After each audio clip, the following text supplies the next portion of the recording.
Good afternoon from Thailand. My name is Amporn Marddent. We now today would like to discuss about the prevention and countering radicalization and violent extremism. We will going to discuss specifically in our region as well, Southeast Asia. But before we go to Southeast Asian context, we would like to discuss a little bit regarding the concept and theory relevant to this violent extremism. If I go further in this discussion, violent extremism or countering radicalization and violent extremism will put in a very short term PCRVE. We need to understand what attracts people to join violent extremism group. Therefore, it is not enough to counter violent extremism. We need to prevent it. And it is called 4 forms of soft power. In terms of soft power, to prevent the threat driven by distorted interpretations of culture, hatred, and ignorance. Soft power is an approach that reduces the need for more literal culture terrorism efforts, focusing on activities and individuals and community levels. Countering and preventing violent extremism within the context of human rights and other commitments need to analyze accurately definition and how it is defined in the root cause, the potential recruits, targets, and victims of violent extremism. Firstly, it is the violent extremism defined by UNODC. It is in the UNODC glossary. So violent extremism can vary depending on context and culture. Generally, violent extremism refers to beliefs, action of people who support or are willing to use ideological motivated violence to achieve radical ideological, religious, or political goals. An enemy is identified who can become the object of hatred and violence. So let's go to the next definition provided by UNODC as well.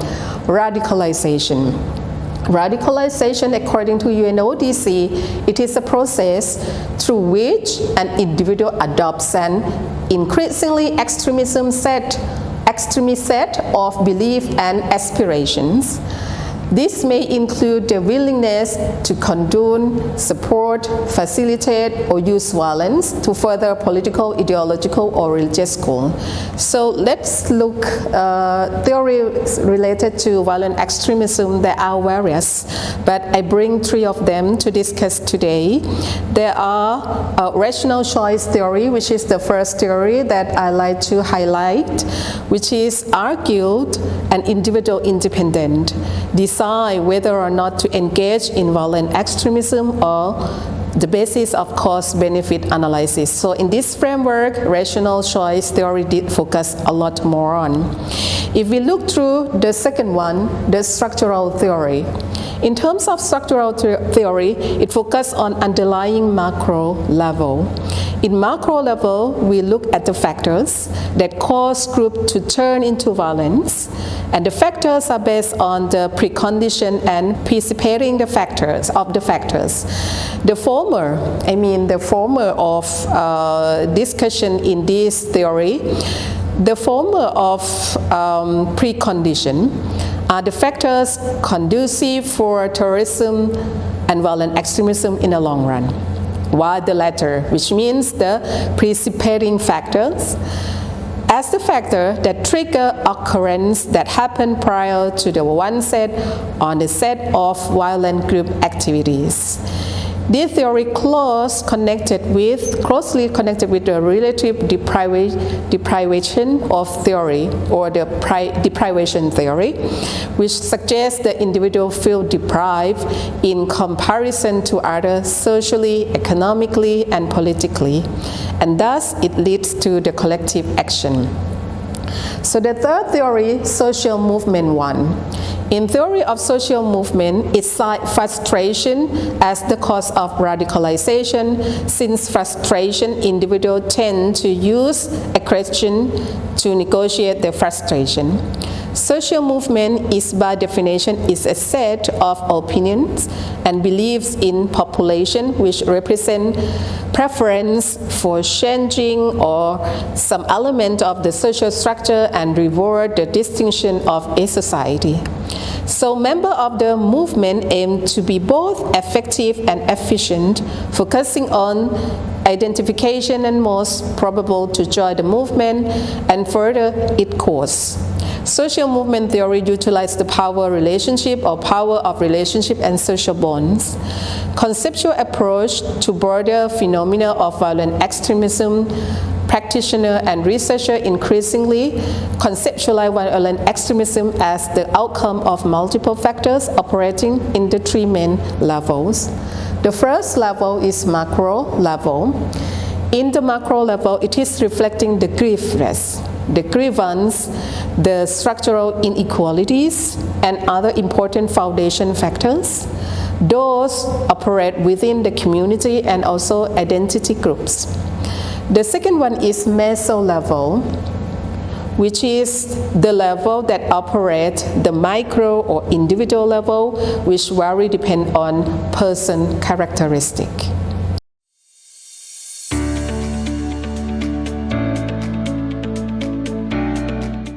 So let's discuss on our context in our region, Southeast Asia, what we can learn from various studies. So focus specifically in this region, it is relatively poor covered by the global literature on this topic. From 253 studies across 15 delineated regions, noted by the Royal United Service Institute in 2018, there are only 18 focus or focus study on Southeast Asia, placing it 7 in a region ranking. From research in Southeast Asia, schools have often been to go to, so the concept go to source is the concept for tourists to actively radicalize and recruit young people in our region. For instance, hundreds of the Indonesian, Malaysian, and the Filipino students, they were voluntarily become warriors to fight in Afghanistan and subsequently return radicalized. The characteristic in number 1 is domestic motivation are typically more influential than international. So in this characteristic, we found out the domestic motivation more influential than international influence, although both contribute to violent extremism. The second one, the national government capacity. In this regard, we found out in our region we have mixed capacity and governance in typical partial democracy.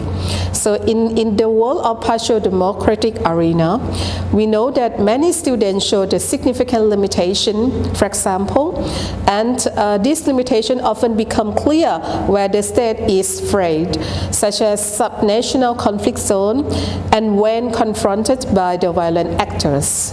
The third one is the relationship between the state and civil society are contested, and the tendency of governments to suppress dissent may be counterproductive from the prevention, radicalization, and violent extremism program and perspectives. Although they are mainly the middle income groups of people, and this kind of group of people who hold the status offer education and health services that are fairly good by global standard. In Southeast Asia, a specific group of people such as the released prisoner or identified at-risk population still neglected. The last characteristic is opportunity to generate uncertainty. In this regard, we found out the middle-income countries in our region have also typically performed well economically, and rapid change produced by fast economic growth, positive opportunities. including the challenge of gender roles and expectation.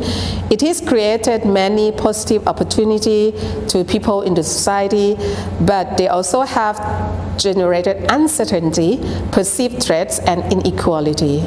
So despite the progress in some arena, it has become increasingly difficult over the past decade for civil society actors to play their role. For example, in case of Thailand, there are atmosphere of suspicion and occasional intimidation of human rights organizations and independent media. Civil society are struggling in the face of reduced civic space, especially apparent in conflict-affected area, in the south of Thailand, where the government security agency regards CSO or civil society organization with suspicion. While in the Philippines, ongoing development programs already address some of the structural issues such as peace building and conflict management in place and large scale, which can be improved governance in marginalized areas.